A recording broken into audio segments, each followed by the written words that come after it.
a peça central da prisão do Jair Bolsonaro é Alexandre de Moraes, não pode ser eu. Obviamente, uma decisão sem pé e sem cabeça, uma decisão onde abre brechas para se cometer uma falta e depois ser punido por algo que não faz nenhum sentido. Basicamente, ele viu as pessoas na manifestação, nem mesmo se comunicou, como não foi no caso do Rio de Janeiro, tanto em Belo Horizonte quanto em São Paulo, ele literalmente viu as pessoas. Então, essa citação aí, acredito que Alexandre de Moraes coloque o meu nome para poder dar relevância em uma decisão irrelevante que ele deu. Ou seja, a peça central de fato disso tudo é Alexandre de Moraes. E é interessante como as coisas mudam de foco, né? No mesmo dia que se deu aí grande repercussão a respeito da vaza-toga, de mensagens que foram vazadas pelo ex-assessor de ministro Alexandre de Moraes. Ou seja, uma baita de uma coincidência. Então, não, jamais seria responsável por uma pessoa ser presa por não ter dito nada. E se estão confessando de que ele foi preso somente por poder olhar as pessoas na manifestação, meus parabéns, vocês estão confessando que nós já não estamos em uma democracia. Eu vou me arrepender de fazer algo correto, algo que não tem nenhum tipo de problema, e não tem essa de apesar o livre. Apesar da pessoa ter matado, você foi lá e, sei lá, passou perto dela. O foco, literalmente, é o primeiro. É quem, de fato, o colocou na prisão, que é o Alexandre de Moraes. A gente não vai discutir aqui a respeito das ilegalidades que ele cometeu, por exemplo, as imagens, as mensagens vazadas, onde mostra que ele, enfim, praticamente sua equipe mandava prender pessoas por postagens de 2018. Ninguém vai comentar a respeito disso. Realmente o foco é, você se sente arrependido? Sinceramente, eu acredito que nós temos coisas muito mais sérias a se tratar. Você tem pessoas hoje presas de forma desproporcional, injustamente, tomando penas que nenhum criminoso de alta patente aqui no nosso país toma. Inclusive, saiu aí na notícias, né, de que Moraes diz que a justiça é igual para todos. Mentira. Sérgio Cabral agora com certeza deve estar rindo com uma condenação de 400 anos por corrupção na sua sacada ali do seu apartamento em Leblon. Então não, a justiça não é literalmente igual para todos. Agora, Jair Bolsonaro está aí no mesmo patamar de que líderes de facção criminosa. Na verdade, um nível até mesmo abaixo, né? Porque até mesmo uma pessoa que é líder de facção criminosa pode dar entrevistas, né? E eu me pergunto, para poder finalizar e passar a palavra para vocês, e quem divulgou as imagens do Jair Bolsonaro falando com as pessoas na manifestação nas redes sociais, também vão ser indenizadas? Ou seja, não faz sentido nenhum, é uma ditadura extremamente confusa. E dizer de que ele quebrou a medida cautelar realmente é ignorar a sanha ativista de um juiz que de fato parece um político com uma toga. Rui Barbosa pode ressuscitar que não ia adiantar de nada. Não existe um caminho jurídico para quando só uma pessoa decide a respeito de tudo. Eles irão recorrer a quem? Fazer o embargo de declaração para poder cair no próprio ministro Alexandre de Moraes? Mais uma vez, o ministro Alexandre de Moraes, ele acumula funções. Ele é o delegado, ele é o investigador, ele é o promotor, ele é a vítima, ele é o delegado, tudo ao mesmo tempo. Até mesmo o próprio Flávio Dino, por exemplo, que tem uma ação contra o presidente Bolsonaro, não se coloca impedido nessas ações. Ou seja, a gente de fato precisa colocar os pingos nos is e mostrar que não, nós não estamos em uma democracia que eu, como deputado, apresento uma PEC e isso vai ser aqui tratado de uma forma legislativa e da forma como deveria traçar o curso natural. Não, eu quero dar o exemplo aqui mais recente, e nem é sobre, digamos assim, uma pauta, digamos, moral, por mais que isso atue na vida das pessoas, mas é uma pauta econômica. A derrubada do aumento de IOF foi feito pelos deputados, foi feito por essa casa, foi feita pelo Senado, e o que aconteceu? O PT recorre até o STF e é sorteado, o homem sortudo, cai na mão do Alexandre de Moraes para poder decidir, então, o aumento do IOF. E o que ele faz? Ele mantém o aumento do IOF. Ou seja, isso não é violar as barreiras e os limites dos poderes que nós temos? Ou seja, já não há mais poder executivo, legislativo e judiciário. Há somente um poder chamado Alexandria. De fato, é somente o ministro Alexandre de Moraes que decide a respeito de tudo. E quero deixar aqui algo bem claro. Não tem uma oposição ao ministro Alexandre de Moraes por picuinha, por Bia. Isso aqui diz respeito a questões muito sérias, como eu disse. O ministro Alexandre de Moraes está em uma lista, não uma lista de chamada de uma escola, ele está em uma lista onde existem pessoas que são violadores de direitos humanos, criminosos de alta patente. E isso precisa ser dito de forma clara. As sanções que ocorrem com ele está querendo levar todas as outras demais autoridades para o mesmo buraco que ele está se colocando. Por isso, nós como deputados e também senadores, anunciamos hoje que sim, nós iremos parar as sessões até que haja um diálogo para pautar, em primeiro lugar, a anistia ampla, geral e restrita, até mesmo porque a esquerda foi concedida com este benefício anteriormente, e não por conta de vidros quebrados, mas por saquear bancos, por crimes de terrorismo e crimes de morte. O segundo ponto é impeachment do ministro Alexandre de Moraes e, consequentemente, a nulidade de todos os seus atos. Afinal de contas, você tem uma pessoa que já, de diversas formas, deixou bem claro que extrapolou os seus poderes, tem feito vingança processual e tem colocado pessoas na cadeira meramente porque estavam de verde e amarelo. Não vi ninguém de vermelho que cometeu os mesmos crimes aqui ser preso nenhuma vez aqui no nosso país, porque já teve momentos onde a esquerda já invadiu também aqui esses locais e nada aconteceu. E, por fim, o fim do foro privilegiado, que não tem nada de privilegiado, né? Não, como deputado, o foro privilegiado, olha só, deveria ser para poder proteger os deputados, o seu artigo 53, a inviolabilidade do mandato, mas hoje o maior ataque que há à nossa prerrogativa de deputado e senador é vinda do Supremo Tribunal Federal. Então, não há privilégio nenhum. E, por fim, eu deixo aqui minha pergunta: por que Jair Bolsonaro e todas as pessoas que foram envolvidas no dia 8 estão sendo julgadas pelo Supremo Tribunal Federal? Por quê?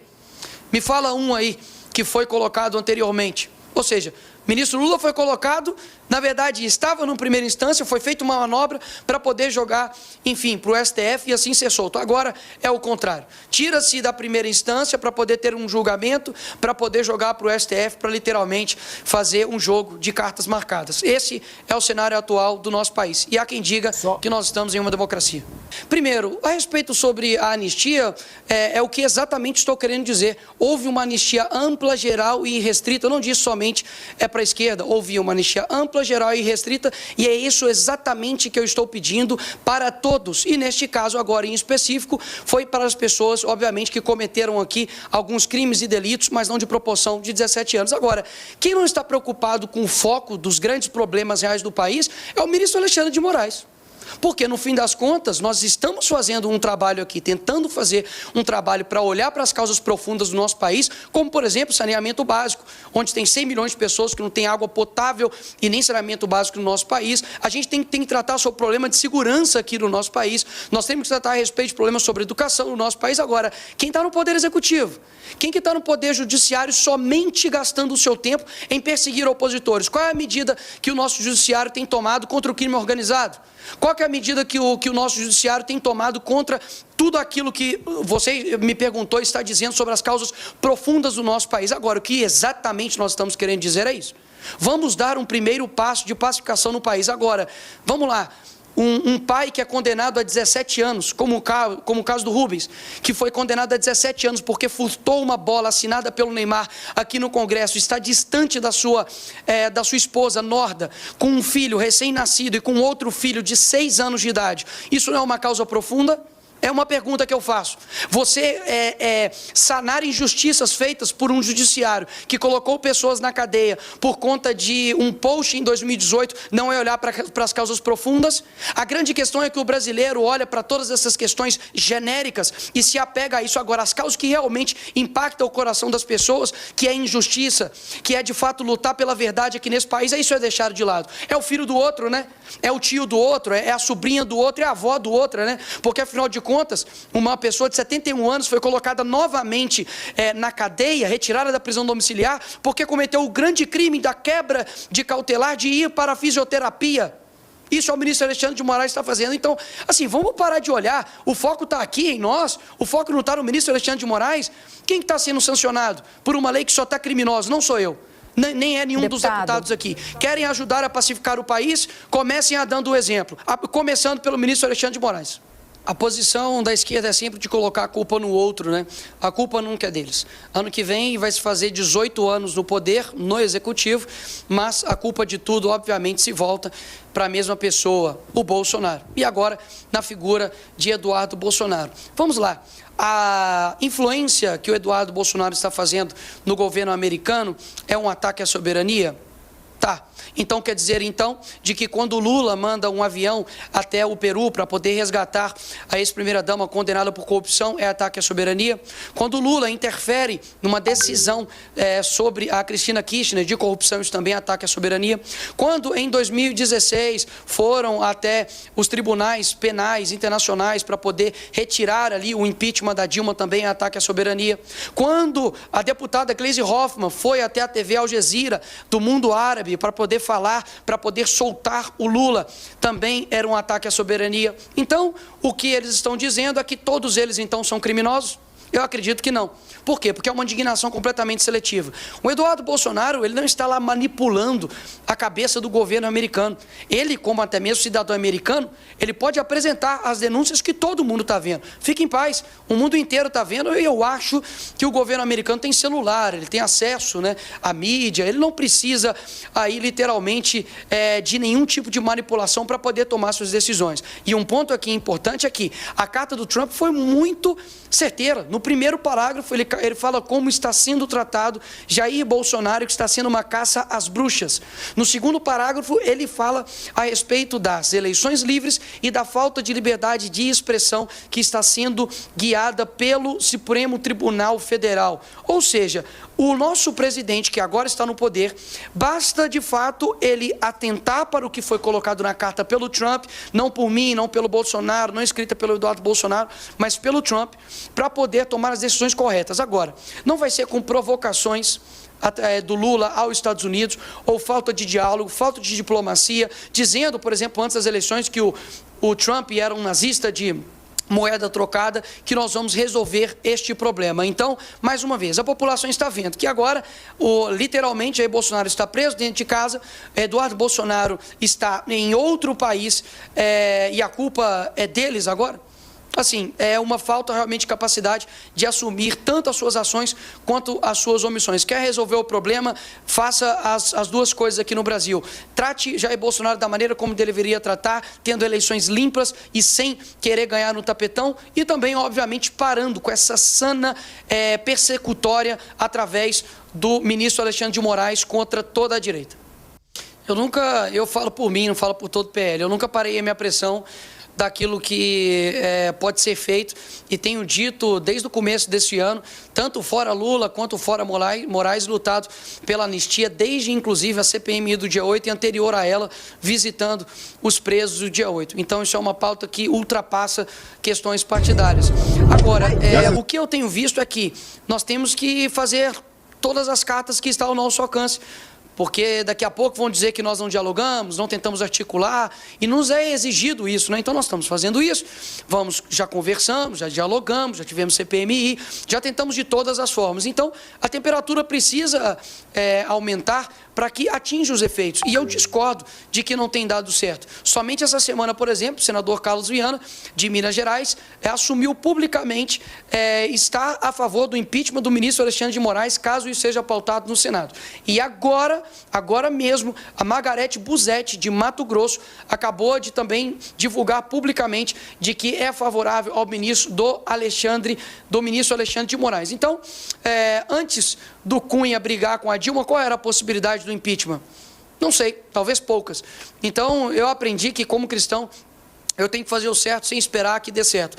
A minha parte eu estou fazendo, lutando pela opinião pública, lutando pelo aquilo que é certo. Eu tenho firme fundamento naquilo que eu acredito, naqueles que estão de fato atacando a nossa democracia. Podem me atacar do que for, podem criar a narrativa que for, mas nunca vão me achar numa lista de corrupção, nunca vou ser responsável por, inclusive é uma pauta importante, né, do nosso Brasil, que é investigar, né, quem são os culpados e responsáveis por roubar as pessoas pessoas no INSS, mas isso eu acredito que nem o ministro Alexandre de Moraes, nem o Lula estão preocupados, e nós protocolamos, né, aqui uma CPI. Dá uma olhada lá se o PT assinou. Então fica bem claro aí quem realmente está querendo colocar o Brasil para frente. E se todos os indicativos aqui do nosso Brasil, tanto de IDH, quanto de educação, quanto de segurança, não estão ao nível que o Brasil deveria estar, a gente precisa fazer algo diferente. O Brasil tem tudo para poder dar certo, nós temos excelentes pessoas aqui, o Brasil é maravilhoso, unidos nós somos maiores, mas existe uma trava chamada PT, a esquerda e principalmente a figura do Alexandre de Moraes, que tem travado o nosso país. Eu quero muito conversar sobre os grandes problemas também do nosso país, mas, infelizmente, por conta de um ativismo judicial, a gente precisa libertar pessoas inocentes. Dificilmente o PT manda algo bom para cá, mas obviamente eu preciso analisar. Eu não li, não tem como emitir opinião a respeito disso agora, nesse momento. Posteriormente, Uribe, sem problemas, eu passo minha opinião para vocês. E com relação ao setor produtivo, só deem uma olhada, de fato, em quem defende aqui o agro. Porque, não sei vocês, mas joga aí no Google, pode duvidar de mim. Quem chamou o agro de fascista não foi Bolsonaro, não foi Nicolas Ferreira, foi Lula.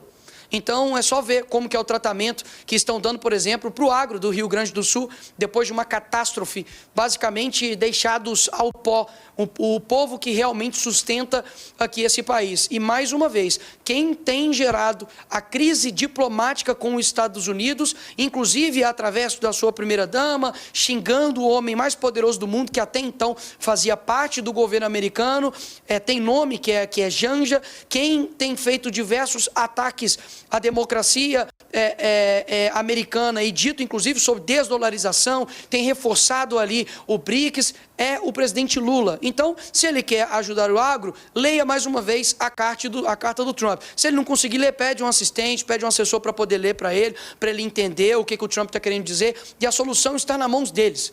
Não tem como colocar que a solução agora está na nossa mão. A solução está na mão deles. Basta, mais uma vez, ter essa sana persecutória findada contra Jair Bolsonaro e outras pessoas também de direita, anistia ampla e geral, que para mim é um preço muito baixo para poder pacificar o país, vocês não acham? Anistia ampla e geral para pessoas que quebraram aqui vidros, etc. e tal, estava querendo dar um golpe impossível, um crime impossível, eu querer, Tainá, querer te envenenar com um copo de água potável, é um crime impossível. Tinha aqui pessoas aqui extremamente idosas, não tinha uma arma de fogo. Que golpe é esse? Ou seja, o presidente, de fato, está preso. É o primeiro que está preso não por corrupção. E pelo que eu vi aqui na história do nosso país, se ser preso te faz ser presidente, então Jair Bolsonaro tem grande chance, mais uma vez, de se tornar presidente do nosso país.